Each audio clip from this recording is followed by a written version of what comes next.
tất cả mọi người, mình là Jess. Mình là Linh. Và hôm nay lại là một cái home tour nữa. Và home tour này nó sẽ khác thôi. Home tour khác của Cat Studio là chúng mình sẽ cho các bạn xem một dự án nhà phố mà tụi mình đã hoàn thành năm ngoái. Căn nhà phố này nó sẽ giống như các căn nhà phố Việt Nam, nó là diện tích rất là bé. Và chủ nhà là cô Trang ở một mình ở đây với cháu. Thì cùng Jess và Linh khám phá cái design của căn nhà này nó sẽ như thế nào từ bên dưới lên trên nha. Đối với thiết kế mặt tiền, vì nhà này ở trong hẻm sâu cho nên mặt tiền chủ yếu thiết kế đơn giản để có thể dễ bảo quản và vệ sinh. Tụi mình chỉ nhấn nhá bằng gạch kính, lan can mới và những cái mảng màu mới để cho cái căn nhà được nổi bật hơn khi mà chúng ta bước từ ngoài hẻm vào. Đồng thời là kể cả những cái chi tiết nhỏ như là cái bảng số nhà thì tụi mình cũng thiết kế lại hoàn toàn cho cô. Không có giống như những cái thiết kế thông thường của nhà phố cho người lớn tuổi, thì ở trong đây Linh đã sử dụng rất là nhiều cái ngôn ngữ màu sắc sinh động hơn nhiều. Vì cô Trang, chủ nhà, là một người luôn luôn yêu đời, luôn luôn thích nhìn thấy những cái thứ vui vẻ. Thay vì là thấy nhiều màu gỗ trầm, hay là thay vì là nhìn thấy những cái cơ bản mà nhà Việt Nam chúng ta hồi đó giờ hay làm á, thì cô Trang lại thích có một cái không gian mà nó thật là vui mắt. Và cô sẽ muốn cái không gian nó gọn gàng, sạch sẽ và có nhiều cái công năng. Và những vật liệu và chi tiết mình cũng đã cân nhắc rất kỹ để có thể đưa vào những cái yếu tố thời gian, vì cô đã sống ở đây một cái thời gian rất là lâu rồi. Bước vào nhà thì chúng ta sẽ thấy toàn bộ không gian phòng khách luôn.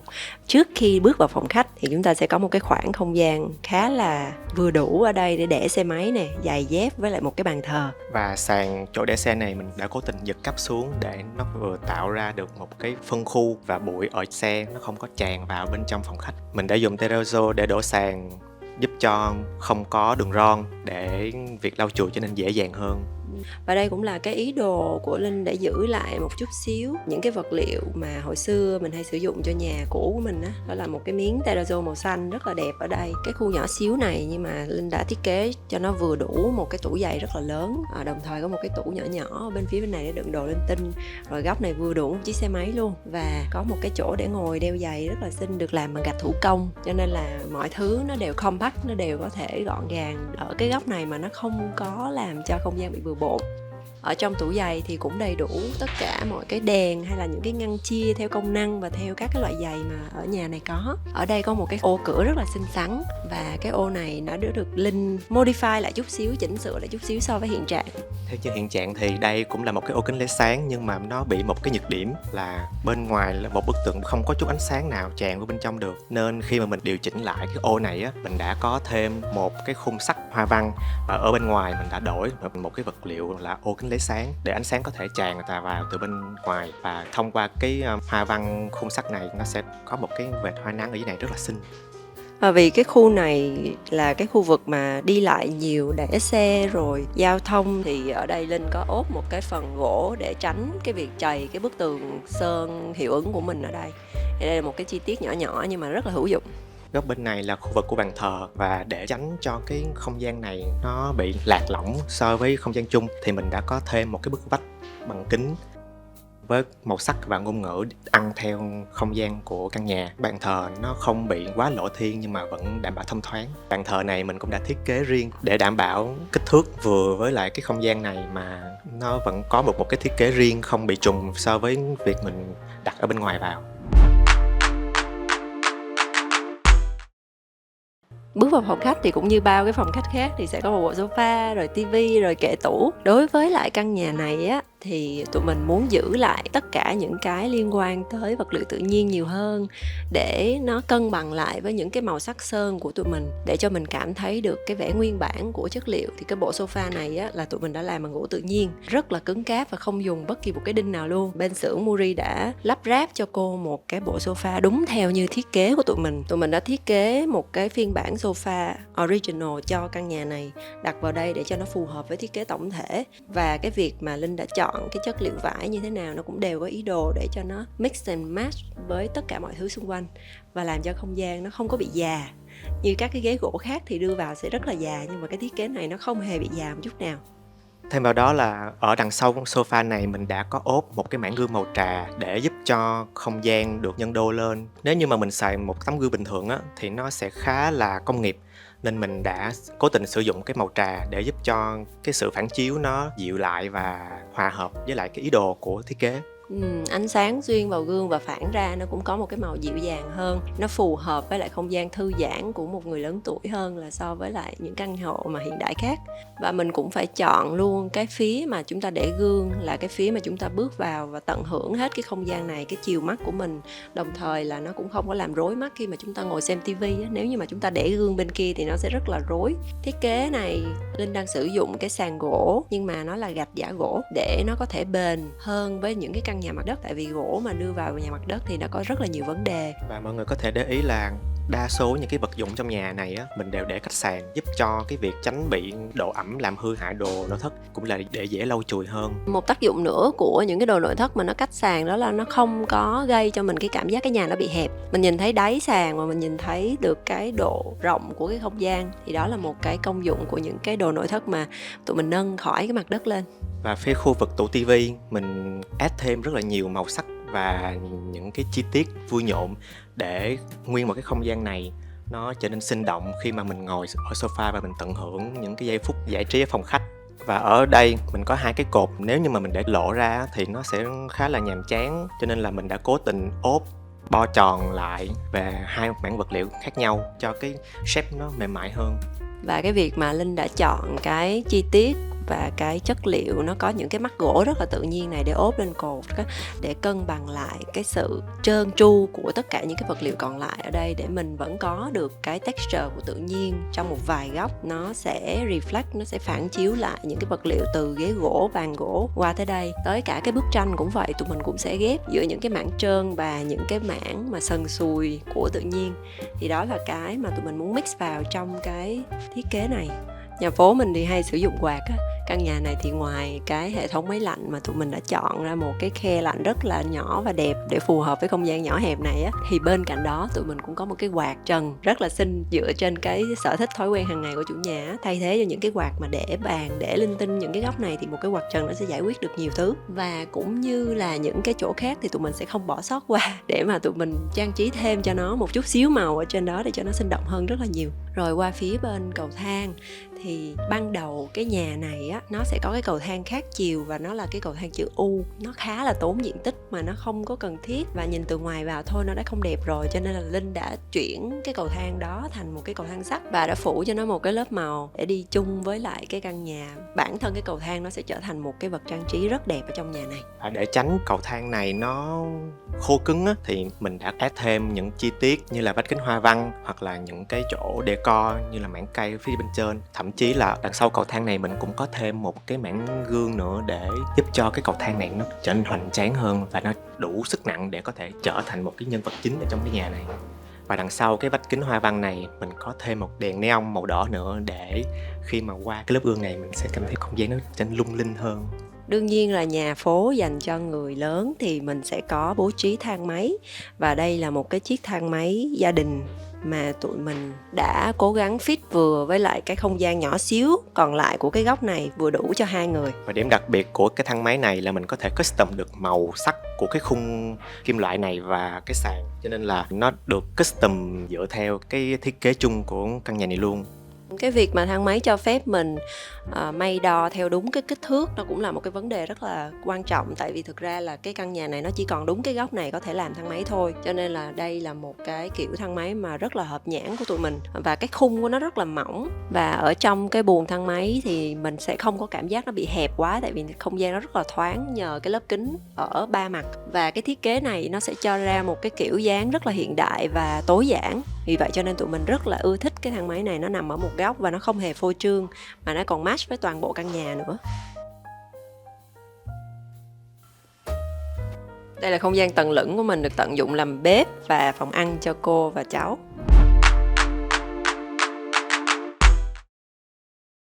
Vì đây là tầng lửng nên không gian này rất nhỏ, tất cả mọi đồ đạc trong phòng mình đều phải bố trí sát vách tường hết. Và riêng về cái hệ bếp này mình đã phải tính toán rất là kỹ để không có một ngóc ngách nào mà mình có thể lãng phí được, tại vì khá là nhỏ. Cái sự phối hợp màu sắc ở trong cái không gian này nó sẽ nhiều hơn và nó sinh động hơn rất là nhiều, tại vì đây là khu lao động, ăn uống, nấu ăn, sum vầy, nói chuyện của cả nhà, cho nên là cái sự gọi là chọn lựa về màu sắc và chất liệu nó cũng phong phú hơn rất nhiều so với các phòng khác. Nói về đá thì tụi mình đã dùng một cái loại solid surface để cho nó không có tạo ra bất kỳ một cái khe ron nào, cho nó thật là sạch sẽ khu bếp này. Đối với hiện trạng ban đầu thì Linh cũng đã mở rộng cái cửa vào phòng bếp, tại vì đây là một cái không gian rất là sống động và nó nhiều cái sinh khí, cho nên là mình phải làm mọi thứ nó rộng ra, nó mở ra. Mọi người có để ý một xíu là ngay lúc mà bước vào á, cái vách này mình đã ốp thành một vật liệu có độ phản chiếu để nó không có cảm giác không gian bị chật á. Và cái tường đặt ở đây mình đã thay bằng một cái tấm tường gạch kính để chúng ta quay vào khi mà nấu ăn á, chúng ta không có bị đối diện với một bức tường nhàm chán. Thì đó là cái ý đồ của thiết kế từ đầu. Về khu vực bên này thì tụi mình chỉ làm cái bếp trên ở đúng cái bức tường bên này thôi để cho thoáng đãng cái không gian, và nó vẫn có đủ các cái công năng, các cái tủ nâng, tay nâng đầy đủ cho cô sử dụng. Và cái chiều cao bếp này mọi người sẽ thấy là nó thấp hơn bình thường một chút xíu, nó dựa vô cái chiều cao của cô, cho nên là tụi mình đã làm thấp hơn cái tiêu chuẩn mà Cát hay làm, mà nó vẫn đủ tất cả những cái công năng bên dưới của cái tủ bếp dưới. Và tụi mình tận dụng rất là nhiều ngăn kéo phụ kiện. Ở đây có một cái tủ góc để chúng ta có thể tận dụng được luôn tất cả những cái góc chết ở bên trong của cái tủ bếp nữa. Về phía bàn ăn, để tiết kiệm diện tích thì mình đã có bố trí một cái hệ ben sát tường kết hợp với lại cái tủ thấp để giúp cho không gian chỗ này nó thêm phần liền mạch. Linh đã kết hợp tất cả những cái không gian còn lại để đồ được nè, những cái tủ này nè, và tại vì trong bếp và trong bàn ăn thì mọi người cũng biết là nó cũng sẽ có rất là nhiều cái đồ lặt vặt, vừa đủ cái chỗ để đồ trong một không gian nhỏ hẹp như vậy mà vừa phải đẹp á. Đó là một cái sự kết hợp giữa thẩm mỹ và công năng rất là chặt chẽ. Đồng thời là cái bàn ăn này có cái sự sắp đặt của các cái ghế khác nhau, design khác nhau như vậy á, thì nó sẽ làm cho cái không khí này nó nhiều sinh khí hơn, nó sinh động hơn rất là nhiều. Và cái tầm mắt của mình sẽ nhìn ra được nhiều thứ thú vị lắm. Mình sẽ nhìn thấy được bên dưới thông tầng nè, mình coi được là ai đang ra vào nhà mình chẳng hạn. Mình còn có một cái kệ cho cô để cây, tại vì cô Trang rất là thích cây cối ở trong nhà, thì cái chỗ này có thể để cây giả cũng được, lùm sau này rồi nó sẽ rất là đẹp và xanh mát, có thể rủ xuống nữa. Rồi ở bên này có một cái bức tranh rất là lớn để những cái người ngồi đối diện với Jess bây giờ này họ có thể ngắm được tranh. Còn lấy sáng á, thì ban đầu á, cái cửa này là một cái cửa kính lớn và gia đình đã rất là khó khăn khi mà phải lau chùi cái cửa kính này, tại vì nó sẽ rất là khó để mà leo lên được tới đó để mà lau kính, cho nên là Linh đã đổi cái kính đó thành một cái bức tường gạch kính luôn, thì nó sẽ low maintenance hơn, nó ít phải chăm sóc hơn rất là nhiều so với một cái tấm kính lớn. Thì đó là cái ý đồ của cái không gian này. Phía bên này của cái căn bếp của mình có một cái chỗ rửa tay rất là xinh xắn đặt ở cái góc này, để cho ví dụ như là nhà cô có khách đó thì mọi người có thể ra đây rửa tay để tránh rửa chung với cái bồn rửa chén. Tại vì đây là một cái cách tận dụng cái góc này cũng khá là dễ thương để tránh cho nó thành một cái góc tù mù á. Ở đây thì còn có một cái nhà kho nữa. Tất cả những cái phần phía sau nhà nó sẽ có một cái phần ánh sáng nhỏ nhỏ. Ở đây do cái miếng đất của mình nó xéo á, thì thành ra mình sẽ tận dụng được cái ánh sáng từ trên đây xuống rất là đẹp. Và cô có thể để thêm cây cối ở đây, cô có để một cái bồn cá rất là xinh ở đây rồi nè. Cái khe sáng ở bên trên mặc dù có chút xíu thôi nhưng mà nó sẽ có thể chiếu được thẳng xuống dưới tầng trệt luôn. Và ở đây cô sẽ có rất là nhiều không gian để mà để cây cối, nhất là những cây nhiệt đới, nó chỉ cần một cái lượng sáng vừa đủ.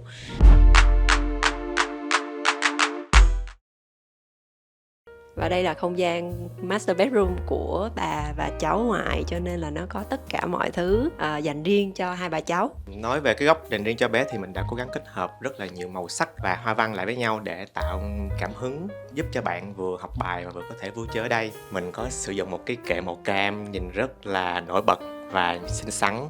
Ở phía trên này thì mình có ốp một cái hàng gạch màu xanh và kết hợp với lại những cái đường kẻ sọc trắng đen rất là bắt mắt.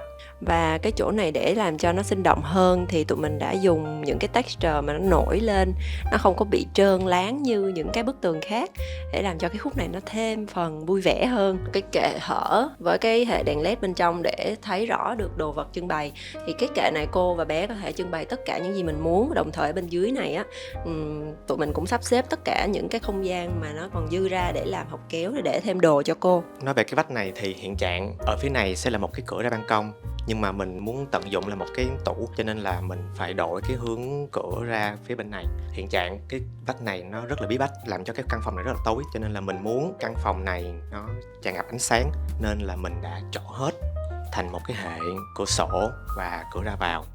Tại vì dù sao đi nữa thì bé cũng học ở trong này luôn.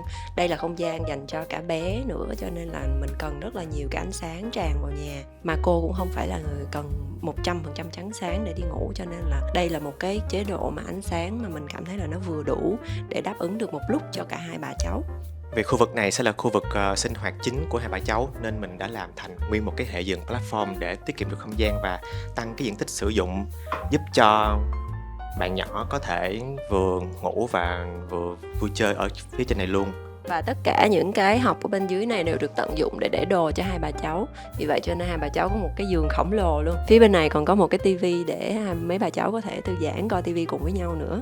Để giúp cho hệ giường này thêm phần thú vị thì mình thay đổi những cái kiểu dáng và màu sắc của vách đầu giường hoặc là những đồ decor để cho bạn nhỏ cảm thấy thích thú khi mà sinh hoạt ở trong cái không gian này. Cái cách mà bạn Linh chọn cái texture ở trên cái đầu giường này cũng thú vị nè. Tại vì mình sẽ kết hợp cả những thứ mà nó có hoa văn với những thứ trơn trơn á, để cho mọi thứ nó sinh động hơn và nó có sức sống hơn. Cảm nhận về vật liệu nó cũng nhiều hơn. Cửa này mình chỉ cần trượt thôi là nó sẽ giấu được vô ở trong bên tường này luôn, rất là gọn gàng và bước vào toilet. Cái design của toilet này thì nó sẽ trầm đơn giản hơn. Không gian chúng ta cũng không có nhiều. Cái sàn gạch thì mình làm cho giống với lại cái màu của terrazzo bên dưới á, để mang cái ngôn ngữ thiết kế từ dưới lên trên luôn. Đối với lại tất cả những chi tiết gương hay là bồn rửa thì mình đều cố gắng để mà sử dụng hết cái không gian trong này mà không có bị bất kỳ một cái khó khăn nào khiến cho cô có thể khó di chuyển ở trong đây được. Với những cái thiết kế mà bo góc toàn bộ như vậy á, thì nó sẽ tạo thành một cái toilet mà nó không có góc cạnh gì cả. Và với cái việc sử dụng đá solid surface á, thì nó cũng không tạo thành bất cứ một cái khe nào cả. Vì thực ra là toilet càng nhỏ thì mình càng phải hạn chế những cái chi tiết đó để mình tránh cái việc là nhìn nó vụn vặt lắt nhắt con mắt mình, nó sẽ không có đẹp. Thiết bị vệ sinh và những cái vòi đều là cô tự lựa chọn, cho nên là Jess thấy là cái bồn cầu trứng này cũng sẽ rất là hợp với lại cái design của cái toilet.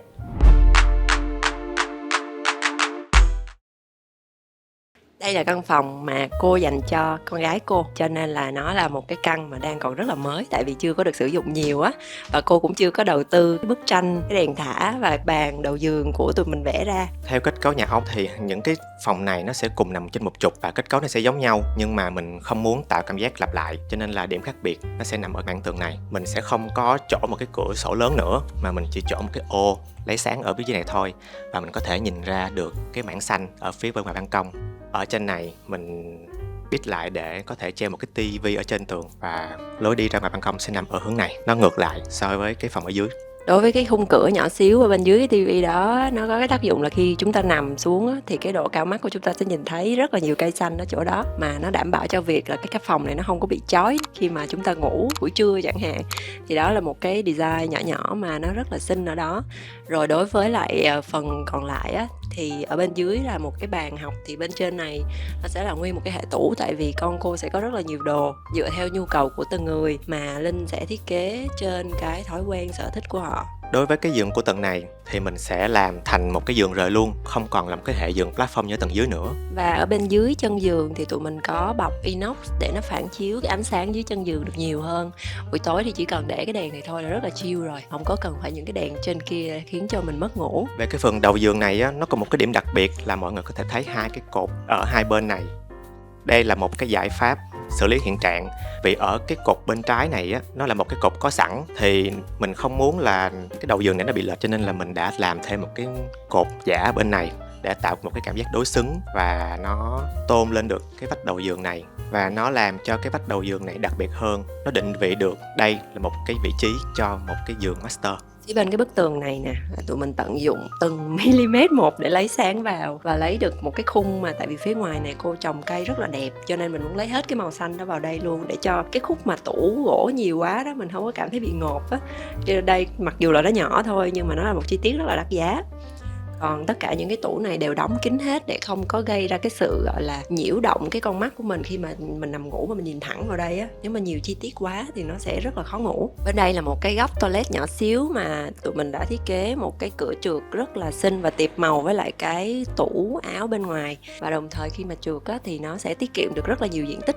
Toilet này nó khác với toilet ở phía dưới, tại vì toilet ở phía dưới là cho phòng bà, cho nên là mình sẽ làm cái màu nó trầm xuống, còn phía bên này mình sẽ làm có thêm detail để cho cái không gian này nó pop up lên, chẳng hạn như là một cái đèn màu đỏ ở đây và những cái ô gạch mình đã mix giữa hai màu xanh với trắng.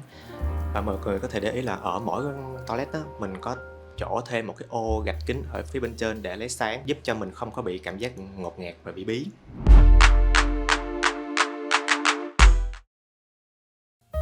Trên gác mái này thì chỉ có một cái phòng thờ nhỏ nhỏ và một cái sân ở bên ngoài rất là xinh. Thì nó sẽ bắt đầu từ cái bộ rèm này đi vào.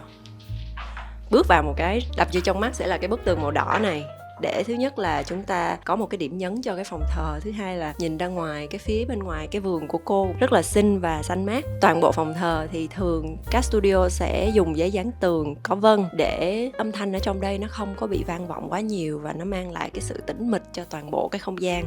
Thì cơ bản tùy theo nhu cầu của chủ nhà mà chúng ta sẽ thiết kế những cái tủ thờ cho phù hợp với kích thước và kiểu dáng của cái căn nhà này. Cho nên là đây toàn bộ đều là custom made từ design của các studio.